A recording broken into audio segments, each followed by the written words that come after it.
All right, so today we're going to be taking a deep dive into some English learning strategies. Yeah. And the material we're going to be looking at is this podcast episode called Improve Your English, 15 Proven Strategies. Yeah. And this is from the Real Life English podcast. Right. And they've got tons of great advice in this episode, but we're going to kind of pull out the gems and figure out how to apply them for you guys listening so you can supercharge your English learning.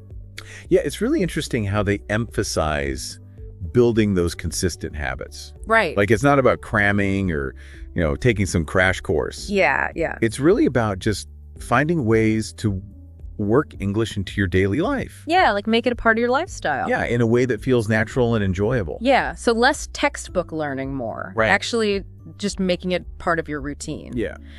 So one of the first things they talk about is reading, Oh, but not just kind of skimming. Right. Like they suggest reading aloud from material that interests you. and they say take it a step further. Yeah. And summarize what you've read in your own words. Oh, that's good. So that not only helps you check if you've understood everything, Right. Sure. but it also forces you to actually engage with the material. Yeah. It's like a brain workout It is, yeah. for language acquisition. Yeah, so you're taking those individual words and those grammar rules, Right. and then putting it all together and seeing if it makes sense to you. Exactly. Okay, now, something we all probably do already, Uh-huh. watching movies and TV shows. Yeah. How can we make that more effective for learning English? Well, they suggest starting with subtitles Okay.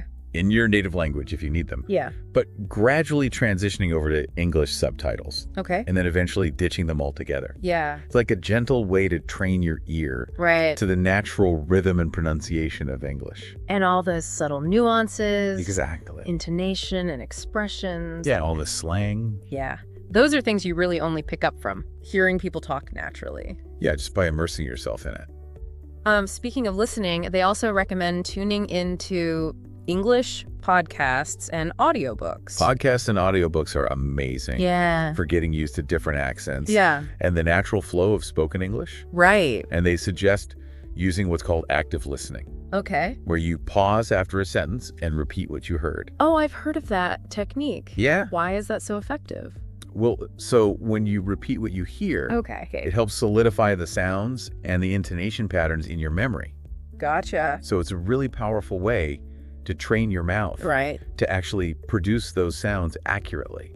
Interesting. Plus, you're actively engaging with the language instead of just passively listening. Yeah, so you're more focused Right. and present with it. Exactly. And the best part is you can multitask while listening. Oh, for sure. You can be cooking or you can be commuting Yeah. or working out. Okay, now on to the part that can be a bit daunting for learners. Yeah.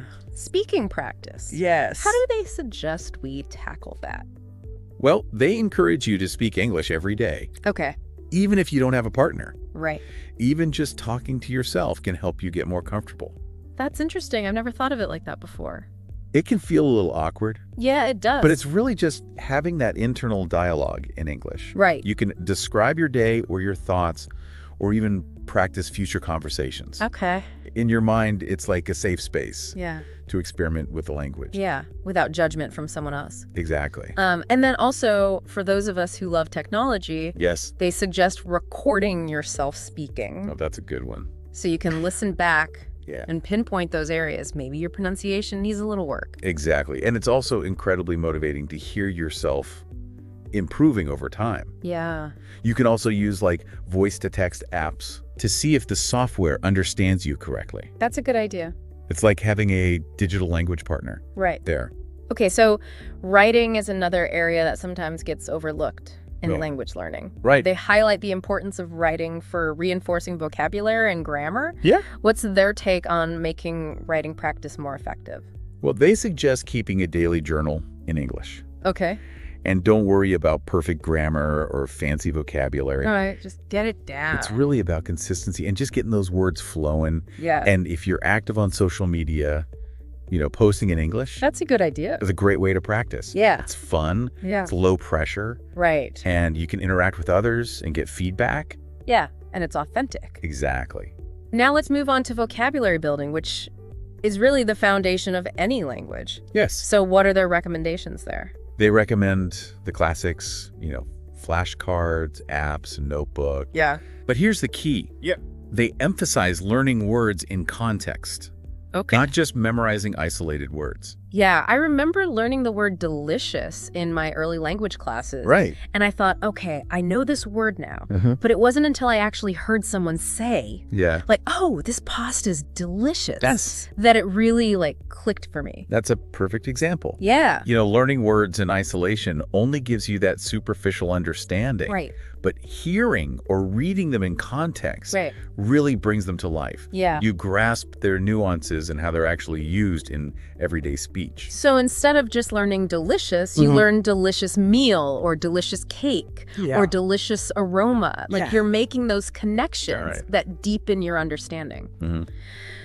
Okay, now this next strategy is one that really intrigues me. Okay. Thinking in English. This is a game changer It is. for fluency. Yeah. The goal is to kind of shift away from that constant translation Right. in your head Right? and start thinking directly in English. Yeah. Now, it might sound daunting, It does sound hard. but they suggest starting small.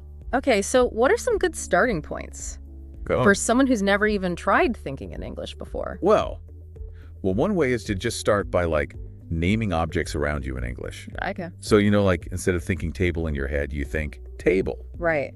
And then try describing what you see, Yeah. Gradually work your way up to forming full thoughts and sentences Okay. in your mind. Gotcha. It's like rewiring your brain for a new language. Right. And how empowering would that be to just be able to Yeah, think in a different language? that's amazing. Yeah. Okay, the podcast also talks about the importance of interactive practice. Right. What are their suggestions for finding people to practice with? So they suggest joining English conversation groups, Okay. either online or in person. Yeah. There are tons of resources out there like Yeah. Meetup, Yeah. Tandem, or HelloTalk, I've heard of those. Yeah. which connect you with other language learners and native speakers from all around the world. And speaking of online resources, they Yes. also recommend exploring language learning apps. Oh, yeah, for sure. Yeah. So what are some of their favorites? Well, apps like Duolingo and Babbel Yeah. can be great for vocabulary and grammar, Right. while apps like Elsa Speak and Speechling Okay. focus specifically on pronunciation. Oh, cool. So it's like having a pocket-sized language tutor. Yeah. Yeah. I've heard of a technique called shadowing, where you repeat after a native speaker. Yes. Have you ever tried that? Yes, I have, actually. Yeah. Is it helpful? It's surprisingly effective. Okay. So basically what you do is you choose a short audio or video clip Okay. of a native speaker, Right. and then you play a sentence, Okay. pause it and repeat it, Mm-hmm. and you try to mimic their pronunciation tone pace Gotcha. as closely as possible. So you're becoming a vocal chameleon. Ex- Yeah. What are some of the benefits of that? Well, it helps you develop a more natural sounding accent, Okay. improve your fluency, Right. because you're getting comfortable with the rhythm and flow of the language. Yeah. It also trains your ear to hear the subtle differences Right. in pronunciation. So you're really honing in on that. Yeah.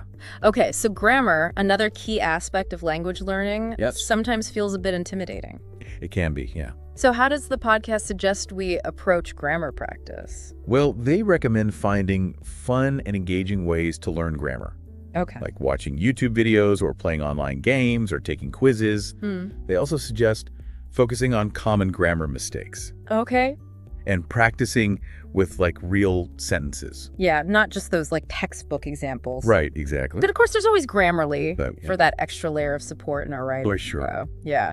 Grammarly can be super helpful for catching errors Yeah. and improving the clarity of your writing. Yeah, it's great for that. They also suggest practicing writing in practical contexts, Okay. like emails and messages. Right. So taking it out of the textbook. Exactly. Yeah. And applying it to those real life scenarios. Yeah. Now, for those who prefer maybe a more structured approach to learning, Uh-huh. the podcast recommends checking out online English courses. Yes, online courses can be great. Yeah. Because platforms like Coursera, Udemy, and BBC Learning English I've heard of all of those. offer a wide range of courses Yeah. for all different levels. Cool. And they provide a structured learning path Right. with interactive exercises and quizzes Yeah. and progress tracking. So it's like having a virtual classroom Yeah, it is. right at your fingertips. Okay, so now let's shift gears to something that's equally important. Okay. Goal setting and motivation. Yes. Because without clear goals, it's easy to feel lost or discouraged. Absolutely. Right. Yeah, you need that direction. Yeah. So instead of just saying, I want to improve my English, Right. what kind of goals should we be setting? Well, think about specific areas you want to improve, Okay. like vocabulary, grammar, fluency. Right. And then set measurable goals, like I will learn 10 new words per week, Okay. or I will have one conversation in English every day. So you're making it really tangible. Exactly. Yeah. And concrete. And then it's easier to track your progress. That's right. And stay motivated. Yeah, that makes a lot of sense. The podcast also emphasizes the importance of making the learning process enjoyable. Yeah, because if it's not fun, you're not going to stick with it. Exactly. You're not going to keep going. So any advice on that? Absolutely. Find English content that genuinely interests you. Okay. Whether it's YouTube videos, music podcasts, books, even games. Yeah. The more you enjoy the learning process, the more likely you are to stick with it. It's like turning your English practice into a hobby. Exactly. Yeah. Okay, so let's zoom in on some practical tips Okay. that can make a real difference in your fluency. You mentioned earlier the idea of creating like an immersive English environment. Yes. So what are some concrete ways we can do that? So one really simple but effective way Okay. is to just change the language settings on your phone and computer to English. Oh, that's such a good idea. So that way you're constantly exposed to English. Right. Menus, notifications, apps. It's like turning your everyday devices Yeah. into mini English tutors. Exactly. I like that. What else can we do to kind of... So think about things you already enjoy doing in your daily life Okay. and find ways to incorporate English into those activities. Right. So like if you love music, start listening to English songs Okay. and try to understand the lyrics. Right. If you enjoy playing games, look for games that are available in English Yeah. or have English language options. I remember like spending hours playing video games as a kid and like picking up so much vocabulary without even realizing it. For sure. It's amazing. The podcast also mentioned something that always trips me up. Okay. Idioms and expressions. Oh, those are tricky. They are. Yeah. So how do they suggest tackling those? Well, the best way to learn idioms and expressions is to pay attention to them when you encounter them in context. Right. So like when you hear an idiom in a movie or TV show or podcast, Yeah. don't just gloss over it. Right. Really try to understand its meaning and how it's being used. Right, because they can be really confusing if you don't understand the context. They add so much color and nuance to a language. Any tips for remembering them? A great way to remember idioms is to create like a personal idiom journal Okay. or like a flashcard deck. Okay. You know, write down the idiom, its meaning, Right. and like an example sentence Yeah. to help you visualize it in context. So you're building your own personalized idiom dictionary. Exactly. Yeah. Okay, they also talked about finding learning resources that match your individual learning style. Yes, this is crucial Why is that so important? because we all learn differently. Yeah, we do. So it's important to experiment with different methods and resources Right? to find what works best for you. Yeah. You know, some people thrive in structured classroom settings, while others prefer self-paced online learning. Right. Some are visual learners, while others learn best through listening or doing. So many different learning styles. It's about finding your own learning groove. I like that they also talked about something that can be a major stumbling block for language learners, Okay, what's that? making mistakes. Ah, yes. So what's their perspective on that? Well, they emphasize that mistakes are an inevitable part of the learning process. I would agree with that. In fact, they're valuable learning opportunities. Yeah. You learn more from your mistakes. Exactly. So instead of viewing mistakes as failures, Right. try to see them as stepping stones to Yes. improvement. I love that mindset shift. Yeah. But how do we actually like turn those mistakes into learning experiences Well, one way is to keep like a language learning journal. where you track your progress and note down any mistakes you make and then take the time to analyze those mistakes. Okay. Figure out why you made them Right. and how you can avoid making them in the future. So you're turning your mistakes into personalized lessons. Exactly. I love that approach. The podcast also reminded us that language learning is a marathon, not a sprint. Yes. What does that mean in practical terms? It means pacing yourself, celebrating small victories, and focusing on consistent effort over time. Right. You know, there will be days when you feel super motivated Yeah. and make great progress. And there will be days when you just feel stuck. Right. The key is to just keep going and not give up. Consistency is key. Yes. And remember, you don't have to do it alone. Oh, for sure. Find a supportive community of fellow language learners or connect with a teacher or a tutor. Having that support system can make all the difference. Absolutely. In staying motivated and reaching your goals. Totally. So now let's dive into some specific techniques. Okay. For refining your pronunciation and fluency. Sounds good to me. In the final part. Okay, let's do it. Welcome back to our deep dive on mastering English. Yeah. In the previous parts, we explored a ton of strategies from the Real Life English podcast. Right. And we looked at some practical ways to make English a part of your everyday life. Yeah, just weave it into your routine. Yeah, exactly. Yeah. So now let's zero in on pronunciation and fluency. Okay. Those skills that can really make a difference in how confidently you speak English. Yes. So the podcast highlights the power of phonetics, which sounds a bit technical. It does sound kind of scary. Yeah, but it's basically understanding how sounds are produced and categorized in a language. It's like learning the building blocks of spoken English. Okay, I've heard of phonetics, but never really looked into it. Yeah. How can understanding phonetics actually help with pronunciation? So think of it like every language uses a specific set of sounds, right? Phonetics helps you break down those sounds and understand how your mouth needs to move to produce them correctly. Gotcha.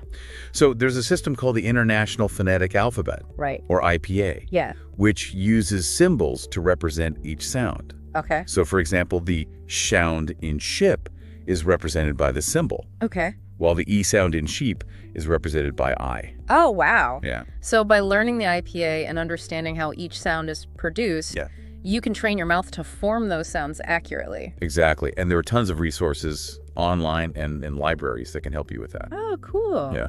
The podcast also recommends a technique called minimal pairs practice. Oh, yes. What are minimal pairs? So minimal pairs are words that differ by just one sound. Okay. Like ship and sheep or bat and pat. Right. By focusing on these subtle differences, you can train your ear to hear the distinctions and practice making them yourself. Right, so you're really like honing in on those tricky sounds. Exactly. That often get mixed up. Yeah, it helps you fine-tune your pronunciation. Okay, what about tongue twisters? Oh, tongue twisters. Are those actually helpful? They can be. Okay. They're designed to challenge your pronunciation and improve your articulation. They force you to really pay attention to how you're moving your mouth. So it's like a workout for your tongue muscles. Exactly. Yeah, that makes sense. The podcast also suggests recording yourself speaking English. Yes, recording yourself is a great way to get an objective perspective on your pronunciation. Right. Sometimes we don't realize how we sound until we hear ourselves. It can be a little cringy, but it can be a little awkward. It's helpful. But it's really helpful. Yeah. Okay, so now let's move on to fluency. Okay. Being able to speak smoothly and naturally. Yes, fluency is key. It is, yeah. So basically, the more you practice speaking, the more fluent you'll become. Yeah. The podcast emphasizes finding opportunities to speak English in everyday situations. Right. Even if it's just talking to yourself or thinking out loud in English. Right, so we don't always have to have someone to practice with. Exactly. We can still create those opportunities. Yeah. You can also try joining online language exchange groups. Okay. Or finding a language partner to practice with. Right. And remember, it's okay to make mistakes. Oh, absolutely. Yeah. Mistakes are part of the process. They are. What about those moments when we get stuck and can't think of the right word? Oh, yeah, we've all been there. Like my mind goes blank. Yeah, sometimes you just have a brain fart. We do. So the podcast encourages learners to embrace circumlocution. Wow, that's a fancy word. It is a fancy word. What does that mean? It basically means describing or explaining something using different words. Okay. When you can't remember the specific word you want. So instead of just freezing up, you kind of work around it. Exactly. Right. So for example, if you can't remember the word microwave, you could say the thing that heats up food quickly. Right. It might not be perfect grammar. Yeah. But it gets your message across. It does, yeah. That's a useful technique. Yeah. Another tip they offer is focusing on connecting your ideas smoothly. Right. Using transition words and phrases. Yes, those are important. Yeah, so like however, therefore, in addition. Exactly. Using those transition words and phrases makes your speech sound more natural and organized. It's like adding punctuation to your spoken English. Exactly. Yeah. And finally, any advice for those who feel nervous or self-conscious about speaking English? The most important thing is to focus on communicating your message clearly. Right. Not on being perfect. Right. Don't be afraid to make mistakes. Experiment with new words, and just enjoy the process of expressing yourself in English. Yeah, let go of that fear of judgment. Exactly. Yeah, and just focus on having fun with it. And remember, the journey to mastering English is ongoing. Yeah, it's a lifelong journey. It takes consistent effort and a willingness to try new things. Absolutely. So to wrap things up, the key is to find what works for you. Yes. Be patient with yourself and enjoy the process. Exactly. It's about making English a part of your life in a way that feels natural and fun. Well, we've covered so much in this deep dive. We have. From daily habits to specific pronunciation techniques. Yes. We hope you've gleaned some valuable insights that'll help you on your English learning journey. I hope so too. What's one step you're going to take to boost your English this week? Yeah, let us know. We'd love to hear about it.